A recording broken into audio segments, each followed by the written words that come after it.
this afternoon and just talk to you about your experience here in Ohio. Thank you so much for the opportunity. I'm really excited about the project and being a part of it. Great, thank you. Great. So to start off, where were you born and where did you grow up?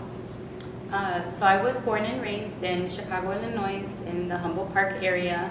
I lived there for about 11 years and then moved to Columbus immediately after that. Okay. So when did you move here? Like, what, do you remember what year? 1996.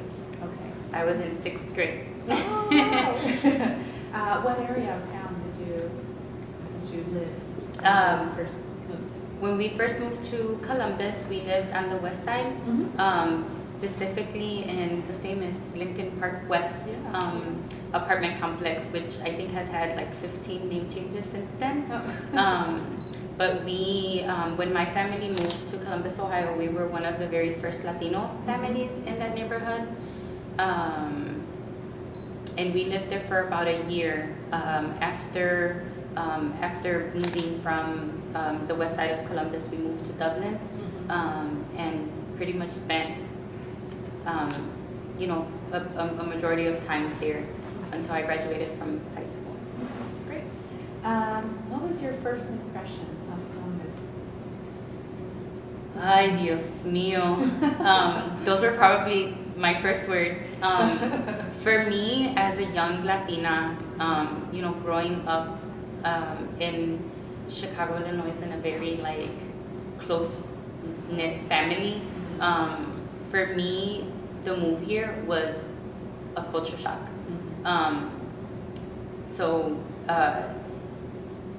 Just going back to 1996, Columbus, Ohio was a totally different, the people were different. There weren't that many Latinos. I felt like I was different, like my hair, girls used to always come up to me and be like, boing, boing, like your curls bounce. And I was like, yeah, in Chicago, everybody had hair like me. So for me, it was a huge culture shock. Yeah. If you think back on those years, so you moved here when you were 11, so you were still a little girl. What was your childhood like, if you can tell us maybe, and compare it to Chicago, or just you can focus on just your childhood here in Columbus? So growing up, one of the most vivid memories that I have is that my family always gathered at my abuela's house. And it was like, sin duda, every year, every weekend, the whole entire family would be at my grandma's house. My grandmother at the time worked in a factory packing candy. So, just think of all the little kids in my generation, like, oh my God, we gotta hit up the closet where Abuela has her stash. I remember just that there was kind of this can't say the word.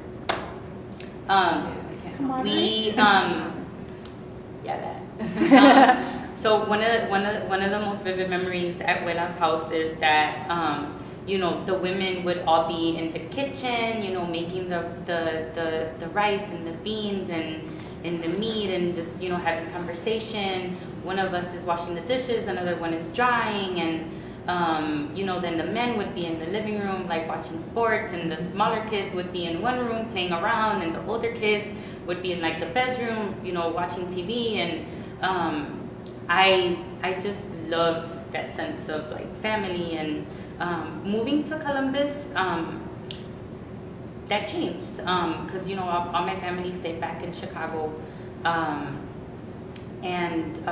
I used to spend a lot of time with my family, and so coming to Columbus, that was hard, but Mommy made it a ritual to make sure that we were going back to Chicago, literally on a monthly basis for the first 2 years that we moved here. And slowly but surely, a lot of my family that actually lived in Chicago then is actually here now. So I guess that makes the transition easier now. Yeah. Why did your mom decide to move here? So my mom has always worked in uh, in HR, specifically in the hotel industry, and she used to be the general manager of Executive Plaza Hotel, which I know that hotel has been renamed now. But she's always wanted to start her own business, and so her and two of her friends started a business here in Columbus, Resource Staffing Solutions, and basically the company, what they were doing is that they were recruiting Latino families from New York to get them to come to Columbus to better their lives, hopefully provide better opportunities for their children, employment. And so the opportunity came. I was too young to say, Mom, yo no quiero ir. And so we sold our house and packed the U-Haul and came to Columbus, Ohio. Wow. It was a big change. Definitely. So you said family, especially in Chicago, but I'm sure you also made your own memories when you came here. And I wanted to ask you, what songs, jokes, or stories do you feel are part of your family? So you just told me, the kitchen and being in the kitchen with women. What else is home? So I will definitely say Bidi Bidi Bam Bam because Selena in that song, they were an instrumental part of my childhood. Not too many people know this, but I actually, along with two of my cousins, tried out to be Selena in her movie. Oh. And the tryouts were at Clemente High School, which I actually attended that high school when I was a sophomore in high school. And I wish I had pictures, the picture to show, but I remember after tryouts, me and my cousins and my aunt went out to McDonald's and we're eating French fries, and there's all these pictures that my cousins and I have about this day. And I also have one of my cousins that actually did a performance to that song in a talent show in her school. And I think that it definitely shows the creativity, I guess, that we have, and the bond, and so I would definitely say that it's that. A joke, most recently, there's this whole thing with the chancleta. You say the word chancleta in my family, and everyone will just crack up. And the chancleta has many meanings. It does. It is what it is, the object, but also just the associations with it. Mm-hmm. There are many. So ours, I think, has a positive one. We were basically all the cousins worked together, and wasn't for the best occasion.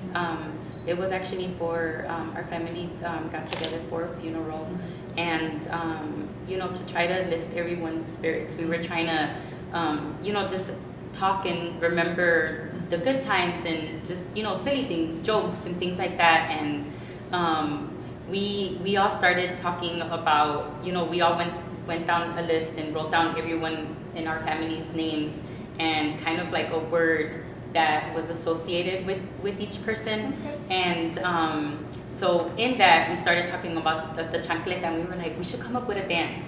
And so there's just this whole dance joke of el baile de la chancleta, el baile de la chancleta.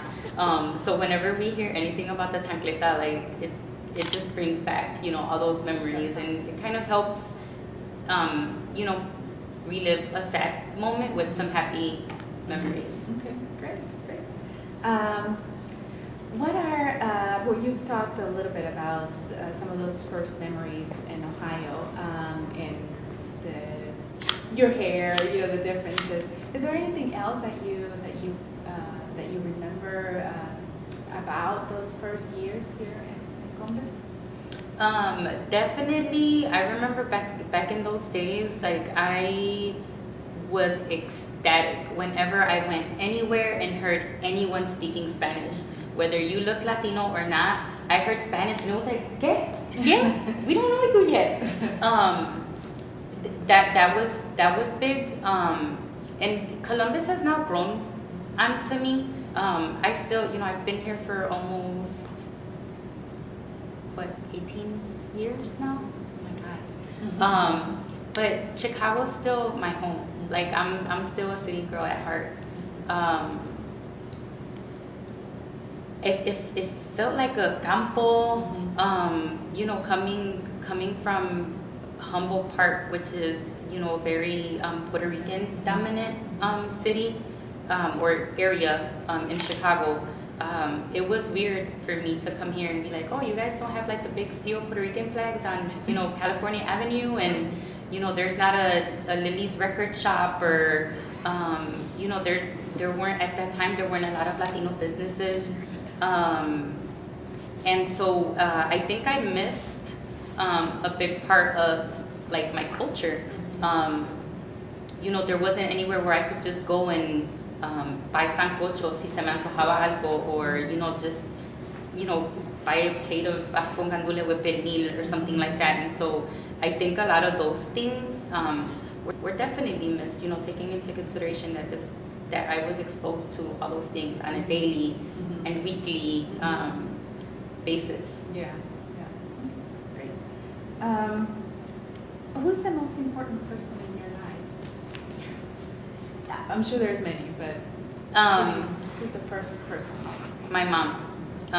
Just saying that, like, I don't know, she makes me real emotional. But definitely my mom.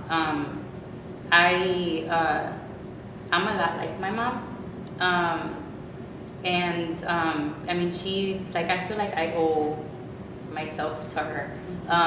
Like I said, she's always been in HR, and so she got me my first like professional job, and at that job is where I really like learned the love for networking and the love of just like meeting and connecting with people. And I think that knowing that like my mom has like instilled those values in me, and that like she, kind of gave me this opportunity where I could basically go through any open door.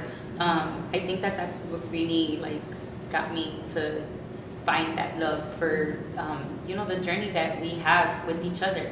If you even think of how we met, and like here we are, and I just really love that. But my mom has shown me the value of like hard work, of dedication, family. Growing up, I remember mommy always working, and I was always like, I don't want to work so hard, or I don't want to, have to maybe make some of those tough decisions that maybe she made growing up. And so, when I moved to Columbus and found out you can start working at the age of 14, I was like, on my birthday, when I turned 14, I'm gonna start looking for jobs. And I did, and since I was 14, I've been working. And I remember when I was in high school and I had to buy a like a Texas Instrument calculator, and I remember it cost like $144, and I was like, I'm not asking mommy for that, like I can buy it myself. And I remember that being like such a big moment for myself, because mommy always told me, when I was growing up, I'd be lucky if I got a doll. And it made me realize at an early age that we can't take things for granted. And I really wanted to be able to prove to my mom that I don't have to ask you for what I need. Like I can do that on my own. And so, and now I, as a mom of 2 kids, I can never ever repay her for all that she does for them. She's my rock. She's my strength. She's the reason why I feel like I breathe. Or definitely my mom. What has been the happiest or saddest day of your life?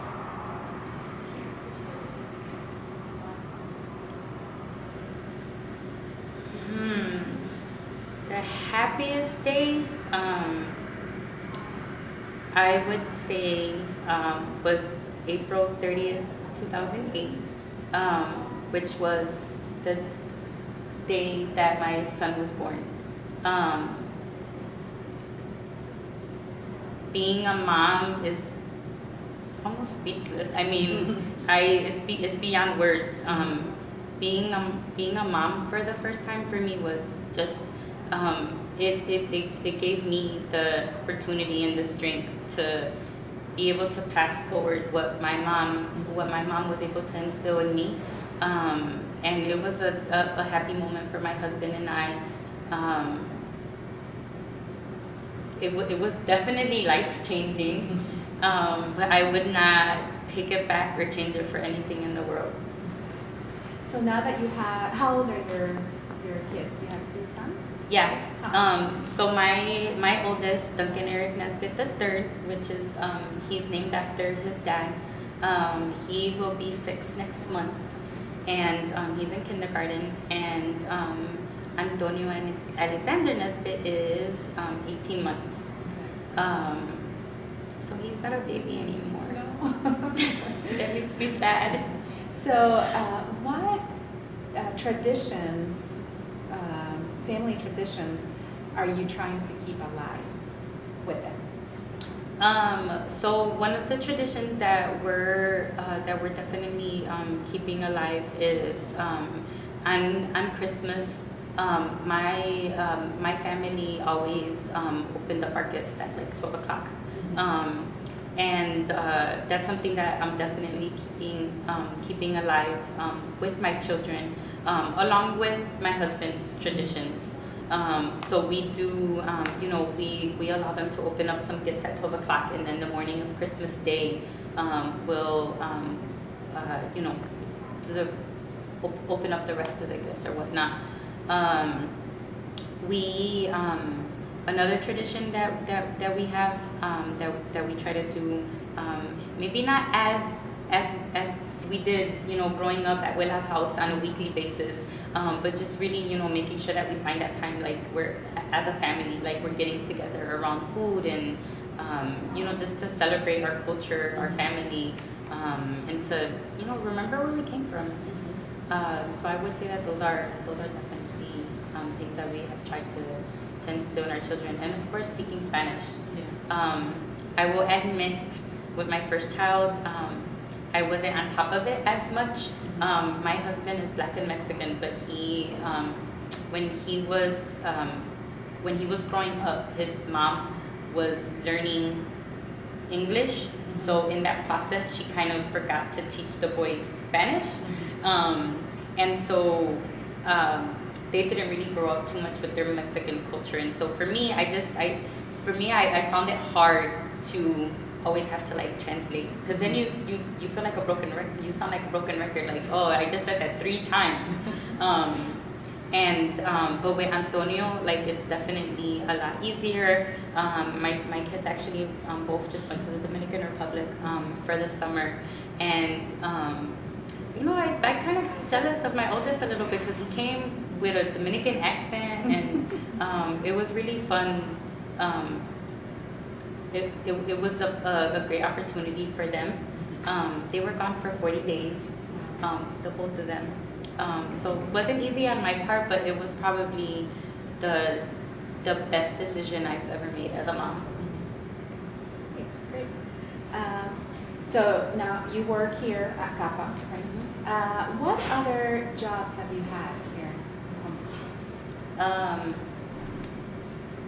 Not a very long list, actually. My very first job was at Claremont, and it was a nursing home, and boy, that I loved that job. Like, just working with the elders, and just having the conversations, and a lot of people who are in nursing homes don't really have families who come and visit them, and I really enjoyed having that, like, bonding with them. Again, another reason why I have like this love for networking. immediately after that, I started working as a cashier at Meyer, and this was when I was in high school.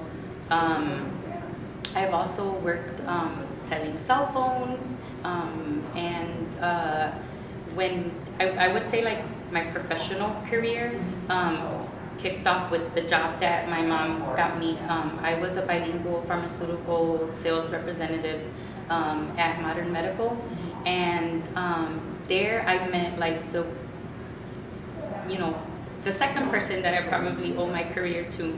I worked with an amiga. Her name is Nadia Bach, and she was like my Latina girlfriend that wasn't Latina. And I remember one point we were like, you know what, like we're not happy here, why are we still here? And she went off and applied for jobs, and I kind of stayed complacent, I guess. And when she got her new job, she reached out to me and she was like, Diana, you have to apply for this job. And I was like, I'm not interested. Like, I'm fine where I'm at. Like, I get a good paycheck. Like, I'm comfortable. Like, I was actually going to OSU at the time in the Delaware campus. Mm-hmm. And, like, my job was literally across the street from campus. So it was perfect. I went to school from, like, 9 to 11:30, worked from 12 to 8, and had a class from 8 to 10 o'clock. Mm-hmm. So it was, like, perfect at that time, at that point in time in my life. So Nadia went and said, hey, I haven't seen that you applied to this job. And I was just like, I'm not going to apply to it. And one day I get a phone call from the executive director of the organization, and they were like, we need you to apply to this position. And I was like, wait, isn't it supposed to work the other way around? So because the executive director called me, I was like, okay, sure, I'll submit my resume. Like that same day, they were like, so can you come in for an interview tomorrow? And I did. And that interview opened my doors to the nonprofit world. I worked at the Columbus Council on World Affairs for 4 years as the office manager and like the community outreach person, and learned everything from databases to membership to what keeps people coming back to an event, what keeps people engaged. I learned a lot about networking, relationship building, and since then I've never looked for a job.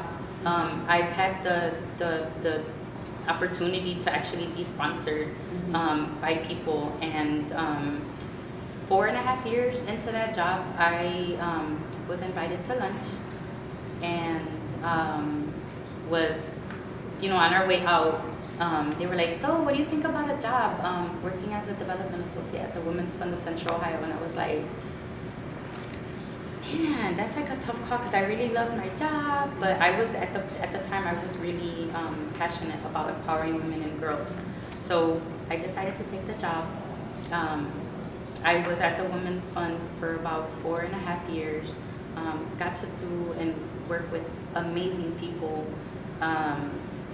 After that, I in my time there was when I became a mom. And becoming a mom, I was like, you know what, like I need to maybe focus a little bit more on my family and my kids. So I took a little bit of time off work, did some fundraising, like freelancing, and then someone called me up again and was like, hey, you want to do coffee? Sure. So there's a recurring theme here with like coffee and lunch. That conversation was about capital, and I remember saying, you know what, like that's down my alley because I really want to use my skills working with the Latino community. So I've been now with CAPA for about 4.5 years, and love it. I mean, I get to coordinate the largest Latino festival in the state of Ohio, and I'm proud of that. I really like it. When going back to some memories of my childhood, one of the things that I look forward to on a yearly basis was going to the Puerto Rican festival in Humboldt Park, and I remember just always wanting to go with my cousins, and it was like the place to be at, and So, you know, having that as a fond memory of my childhood and, you know, being now the coordinator of the Latino Festival in the city that I live in, I feel like, you know, it's kind of gone full circle. So, yeah, that's where I've been. Yes, yes. Great. What does Ohio mean to you? Ohio.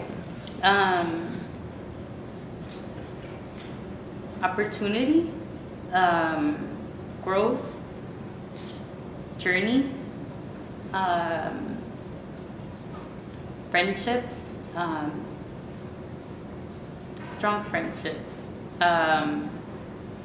I really like the sense of community in Columbus.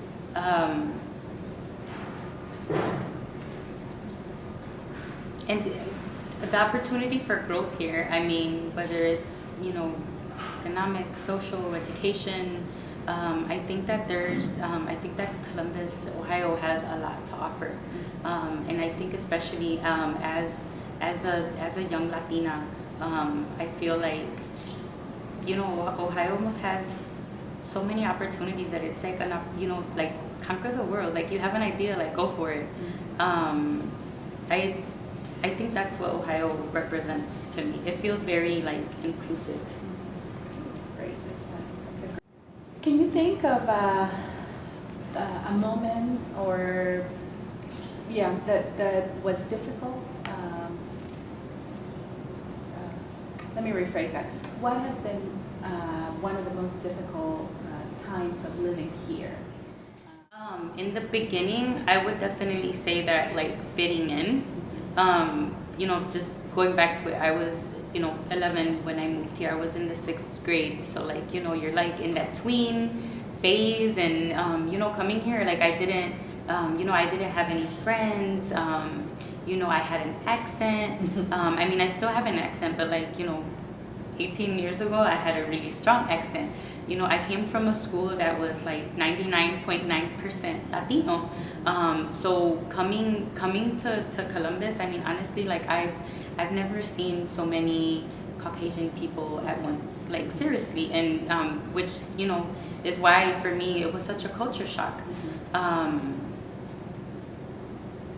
So I know you have young sons, and this might not be the case where you're telling those stories now, but maybe when you get together with your mom or something like that. What are some of the stories from your youth that you like to tell the most? From you were little or a teen or something? Or remember, you know, like chancleta, right? Yeah. What are some of those stories that you like to tell? So I know when I was growing up, well, not even growing up, when I was a baby, you know, mami always said, ay, tú eras malcriada cuando tú eras pequeña. And I used to be like, really?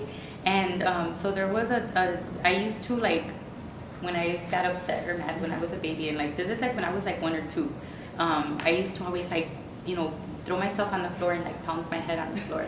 And so I have an 18-month-old, and when he was about like 1, he started to do that. And so my mom was like, coge ahí, that's what you get. And so it's just this, it takes me back to so many memories. Like I remember always having conversations with my best friend saying, we're not gonna be like our moms. My mom and her mom used to be like known for going to the stores and getting the little Estee Lauder sets because it's a free gift if you purchase $25 or more. And we used to always be like, we're not gonna be like them. We're so like them. I do that. And so like, you know, all those things, like it really just all goes back to, you know, like we really do end up being our moms, and our kids end up being us. And I don't know if it's a cultural thing or not, but I mean, it definitely happens, and it's happening in my family, and I'm seeing it with my kids. And you hear yourself saying things that your mom used to say as well. Oh yeah, all the time. I wish I could cook as good as her, but I'm still working on that. There's times where my husband actually cooks better than me, and I'm like, wait, I taught you how to cook. Great. So So you mentioned that your son is sort of doing the things that you used to do when you were little. What are some of the fondest memories of your children? I know they're still young, but what are some of those memories that you're keeping and that you're, thinking, still remembering or wanting to keep alive in a way?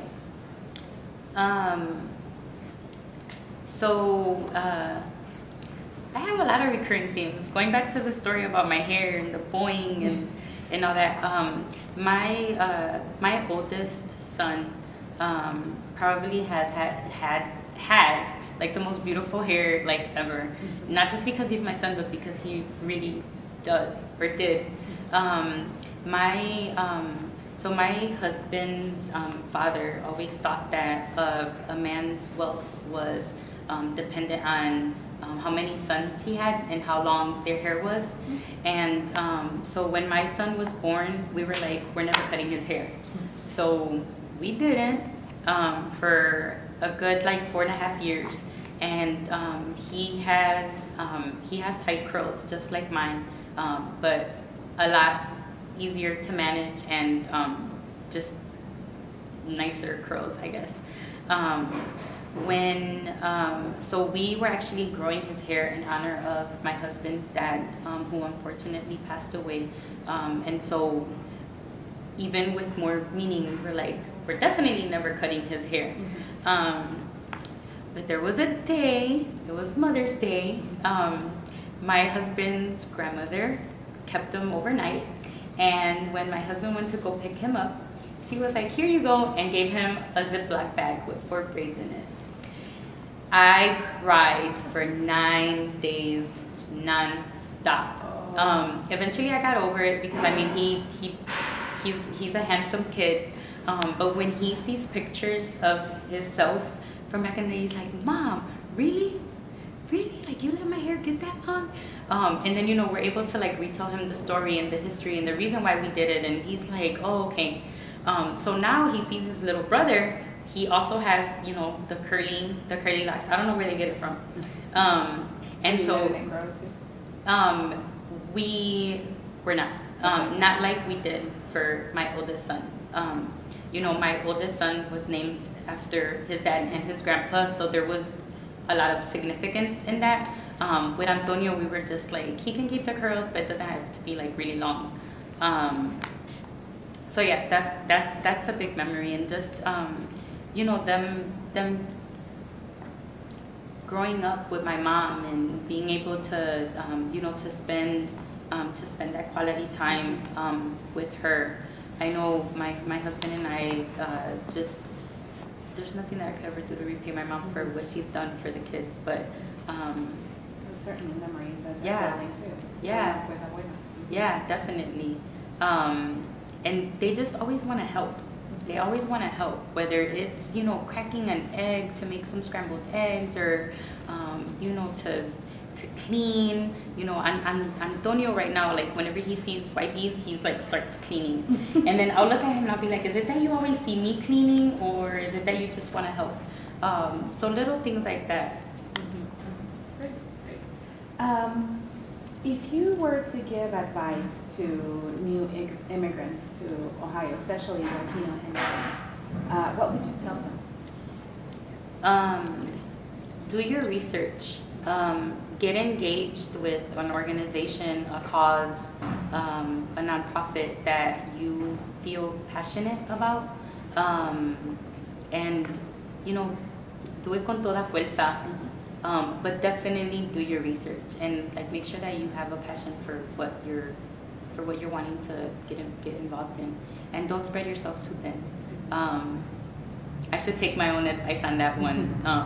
But I think I have a very strategic reason and why I am very involved in the community. Sometimes I think like, oh my God, I don't even know how I do it.